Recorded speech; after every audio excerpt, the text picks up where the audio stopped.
ഹരിജനങ്ങൾ എന്ന് പറയുന്നവരുണ്ടല്ലോ, പണിക്കർ സഹദേവ.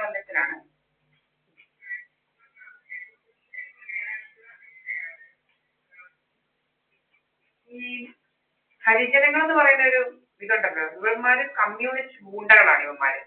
എന്തും ചെയ്യും. ഇവിടെ കുറെ ഗൂണ്ടകളുണ്ട്. ഒരു രാജമ്മയുടെ തുമ്പോൺ ദേശത്തും കുറെ ഗൂണ്ടകളുണ്ട് ഇവർക്ക്. ഇവിടെ ഇവന്മാരെ കൊണ്ട് ഈ വരികയായിരുന്നു ജോലി ഇവിടെ. ഈ രാജമ്മ എന്ന് പറയുന്നവള് എന്റെ അമ്മയുടെ ട്വിൻ സിസ്റ്റർ ആണ് അവള്. അവള് ഭയങ്കര ഗൂണ്ടയാണ്. അവളെ ഭർത്താവിനെ 10 മാസം കൊണ്ട്, ഇവര് കല്യാണം കഴിച്ച് 10ാമത്തെ മാസമായാലും ചത്ത്. ഇവളന്ന് പ്രഗ്നന്റ് ആണ്. ഈ കൊച്ചിനെ ഇവള് ഹോസ്പിറ്റലിൽ പോയി നേതാക്കളെല്ലാം കലക്കി കുടിച്ച് ആ കൊച്ചിനെ ശരിയാക്കി. കൊച്ച് ജനിച്ചത് മരിച്ചാണ്. അങ്ങനെ ഇവള് ഭയങ്കര കള്ളിയായി ഇവള്. ഇവള് 2019 ഈ രാജമ്മ എന്ന് പറയുന്നവള് ഞാനും എന്റെ അമ്മയും കൂടെ അമൃത ഹോസ്പിറ്റലിൽ പോയി. എന്ന് വെച്ചാൽ ഇവന്മാര് കുറെ കലക്കി ഇങ്ങനെ തന്ന് നമ്മളിങ്ങനെ കറക്കുന്നതുകൊണ്ട് ഈ ബ്ലഡിനകത്ത് എന്ത് വന്ന് ടെസ്റ്റ് ചെയ്യണം. എന്നിട്ട് അവിടെ കുറെ കള്ളത്തരങ്ങളൊക്കെ നടന്നു. അപ്പം ഇവള് കുറെ പോലീസുകാരെ കൊണ്ട് ചാടി വന്നു ഇവിടെ. കുറെ 2-3 കോൾ ഈ പ്രീതായ് പൈക്കറും രാജേഷ് എന്ന് പറയുന്നവന്, ഒരു വലിയത്തിൽ രാജേഷ് ഉണ്ടാവൻ, അവനൊരു മഹാ കെട്ടവനാണ്. ഒരു പത്തനംതിട്ടയുള്ള ഒരു കല്യാണം കഴിച്ച ഒരു പെൺപിള്ളെ കൊണ്ട് നടന്നേച്ച് അവന്റെ വീട് തിരക്കി അവന്മാര് വരികയും കല്ലെറിയൊക്കെ ചെയ്ത് കുറെ ഇവന്മാരിങ്ങനെ കഥയുണ്ടാക്കല പരിപാടി ഇവന്മാരുടെ.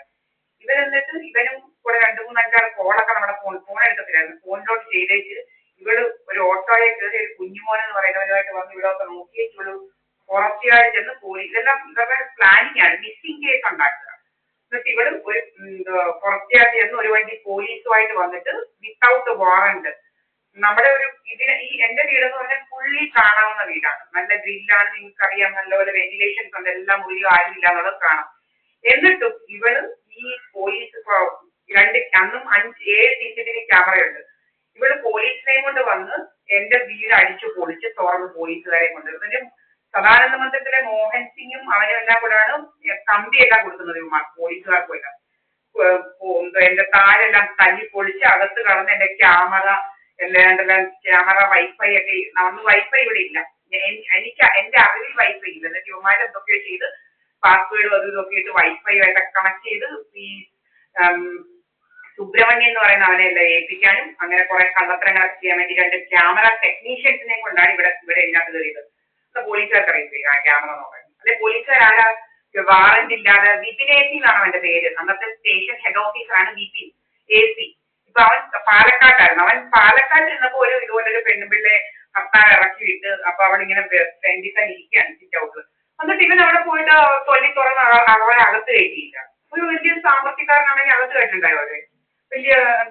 വലിയ നല്ല പോലീസ് ഓഫീസർ ആണെങ്കിൽ ഇവൻ ആ പെൺപിള്ളെ പാവം പിടിച്ച ഒരു പെൺപിള്ള ഭർത്താവ് ഇറക്കി വിട്ടിട്ട് അകത്ത് പോലും കിടക്കാതെ ഇവൻ അവിടെ വന്നിട്ട് കണ്ടേച്ചങ്ങ് പോവുക ചെയ്തത്. ഇവൻ തല്ലിപ്പൊളിക്കാനൊന്നും പോയില്ല. ഇവിടെ വന്നപ്പോ കുറെ ഗൂണ്ടകളുണ്ട്. ബിജുപി എന്ന് പറയുന്ന ഒരു ഗൂണ്ടയുണ്ട്. മുൻ ഭർത്താവ്. അവനെ നമ്മൾ ബന്ധം ഞാനിങ്ങനെ നടക്കുക. സ്വത്തും ഈ തുമ്പി എന്നൊക്കെ പറയുന്നവൻ ഇങ്ങനെ നടക്കുക. നമ്മുടെ വീട്ടിൽ പല പല കാര്യങ്ങൾ ഇതാക്കുക. നമ്മുടെ ക്യാമറ ഓഫ്. അപ്പൊ ഇന്ന് രാത്രിയിൽ നമ്മുടെ ക്യാമറ എല്ലാ രാത്രിയിലും കുറച്ച് ഗ്യാപ്പ് ഇടും. എന്ന് വെച്ച് കഴിഞ്ഞാൽ കറക്റ്റ് 12:00 എന്ന് പറയുന്ന ആ ടൈമിലല്ല നമ്മുടെ ക്യാമറ റെക്കോർഡ് പുതിയ ഡേ സ്റ്റാർട്ട് ചെയ്യുമ്പോൾ തുടങ്ങുന്നത്. കുറച്ച് ആ ഒരു 1 മിനിറ്റ് 2 മിനിറ്റ് അല്ലെങ്കിൽ 3 മിനിറ്റ് ആ സമയം പ്രീവിയസ് ഡേയിലാണ് പോകുന്നത്. ആഫ്റ്റർ 12 പ്രീവിയസ് ഡേയിലോട്ട് പോയി റെക്കോർഡ് ചെയ്യുമ്പോൾ അപ്പൊ ഇവിടെ കുറച്ച് ഗ്യാപ്പ് കിടക്കും. ഈ ഗ്യാപ്പിനകത്ത് ഇവന്മാർ ഏതാണ്ടെല്ലാം ഇങ്ങനെ റെക്കോർഡ് ചെയ്ത് എഡിറ്റ് ചെയ്ത് കയറ്റും. ആരാണ്ട് ഇവിടെ വരുന്നത് 12-ാം മണിക്ക്. പക്ഷെ ഇന്നലെ ഒരു കുഴപ്പമില്ലായിരുന്നു. കറക്റ്റ് 00. ഇതെല്ലാം ഉണ്ടെങ്കിൽ എല്ലാം എടുത്ത് സൂക്ഷിക്കുന്നുണ്ട്. ഇതെന്തോ ക്യാമറയ്ക്ക് അങ്ങനെ എന്തോ അത്ര വലിയ ഇതാണ്. ക്യാമറ ഭയങ്കര ഓരോരോ ദിവസം ഓരോരോ രീതിയിലാണോ റെക്കോർഡ് ചെയ്യുന്നത്? അപ്പൊ അറിയണ്ടായോ ഇതൊക്കെ? ഓരോരോ രീതിയിലാണോ ക്യാമറ ഓരോരോ ദിവസം റെക്കോർഡ് ചെയ്യുന്നത്? ഒരു കഥയുണ്ടാക്കല ഇങ്ങനെ പരിപാടി. കുറെ അവളുമാരുണ്ട്. തുമ്പി എന്ന് പറയുന്നവൾ ഇങ്ങനെ നടക്കുക. വൃന്ദ എന്ന് പറയുന്നവള്. അവളുടെ ചേട്ടത്തി എന്ന് പറഞ്ഞാൽ 7 തൊട്ട് 10 വരെ. അതിന് മുമ്പത്തെ ഒരു 10 പ്രാവശ്യം തോറ്റു കാണുകയുള്ളൂ. 10ാം ക്ലാസ് വരെ. ഇവളെ പോലൊരു കൺട്രി ഈ സെന്റ് മേരീസ് ഇല്ലായിരുന്നു. കോട്ടയം എടുക്കാവുന്ന മാർക്ക് കാർഡ് ഉണ്ട് അവർക്ക് തോറ്റ് കിടക്കുന്നതിന്റെ. വീണ അവളെ പേര്. ഇവിടെ നമ്മളെ കൊണ്ട് കഥയുണ്ടാക്കാൻ നടക്കുക. അവളെ ചേട്ടത്തിയെ കുറിച്ച് കഥയുണ്ടാക്കട്ടെ, അല്ലെ അവളെ കുറിച്ച് കഥയുണ്ടാക്കിയാൽ മതി. ഇവളും തോറ്റ് തൊപ്പിയിട്ട് കിടക്കുന്നതാണ്. ഞാൻ LLB-കാരിയാണ്. MBA കഴിഞ്ഞതാണ്. മെഡിക്കൽ ട്രാൻസ്ക്രിപ്ഷനും പഠിച്ച് ജോലി ചെയ്തവളാണ്.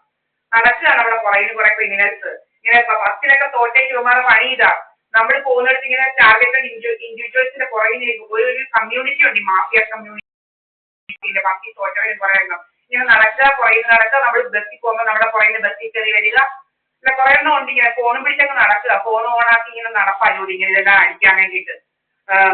ഡയറക്ടർ എനർജി വെപ്പണമൊക്കെ ഓപ്പറേറ്റ് ചെയ്ത് നമ്മുടെ പുറകിൽ വരും, നമ്മുടെ മുഖമൊക്കെ ഇല്ല. അപ്പൊ ഇന്ന് ഇവിടെ ഒക്കെ ഇങ്ങനെ വീർത്തും നിങ്ങൾക്ക് കണ്ടറിയാം, എല്ലാം വീഡിയോസും കണ്ടറിയാം, ഇവിടെ എല്ലാം വീർത്തിച്ച് ഇങ്ങനെ വെച്ചിരിക്കുന്നത്. ഇന്ന് ഇങ്ങനെ പല ദിവസം പല സൈസാണ് നമ്മുടെ മുഖം, കണ്ടറിയാം അതൊക്കെ, മനസ്സിലായി. ഇങ്ങനെ പല പല രീതിയാവും മാർക്ക്.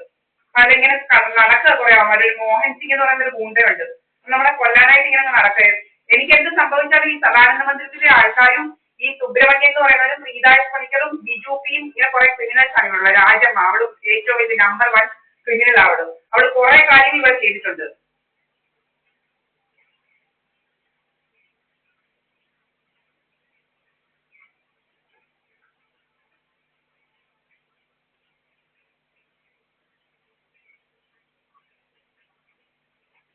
ഒരു SNDP ഉണ്ട്, ഒരു 323 നമ്പർ SNDP, അവിടെ കുറെ എണ്ണം ഉണ്ട്. ഒരു സ്വാമി എന്ന് പറഞ്ഞൊരുത്തം വരും, ഒരു നംഗ്ലി അവന്റെ പേരൊന്നും നോക്കിയിട്ട്, നംഗ്ലി എന്ന് പറയുന്നവന്റെ മോനാണ്. ഒരു കോൺഗ്രസ് നംഗ്ലി എന്ന് എന്താ യഥാർത്ഥ പേരൊന്നും പറഞ്ഞില്ല. അവനെ ഒരവൻ അവനിങ്ങനെ ഫോണും കൊണ്ട് വന്നിരിക്കുക. നമ്മുടെ വൈഫൈ പാസ്വേഡ് ഒക്കെ ഞാൻ ഈ ക്യാമറ വർക്ക് ചെയ്യുന്ന ഒരുത്തനെ വിളിച്ച്, അനു എന്ന് പറയുന്ന ഒരു ക്യാമറ ടെക്നീഷ്യൻ, അവൻ എന്റെ പാസ്വേഡ് ചോദിച്ചായിരുന്നു. അപ്പൊ ഇവന്മാരെ ഇങ്ങനെ വരുന്ന ഇത് ചെയ്ത് അവനോട് പാസ്വേഡ് ഒക്കെ ചോദിച്ച് നമ്മൾ പറയുന്നത് കേട്ടോണ്ടിരിക്കും ഇവന്മാര്. ഇങ്ങനെ ഇവന്മാർ സ്ഥിരം ക്യാമറാസ് നമ്മുടെ വീട്ടിൽ ഇതാക്കുക, പല പല രീതിയിലുള്ള കാര്യങ്ങൾ ഇവിടെ ചെയ്തു വെച്ചിരിക്കുന്ന ഇവന്മാര്.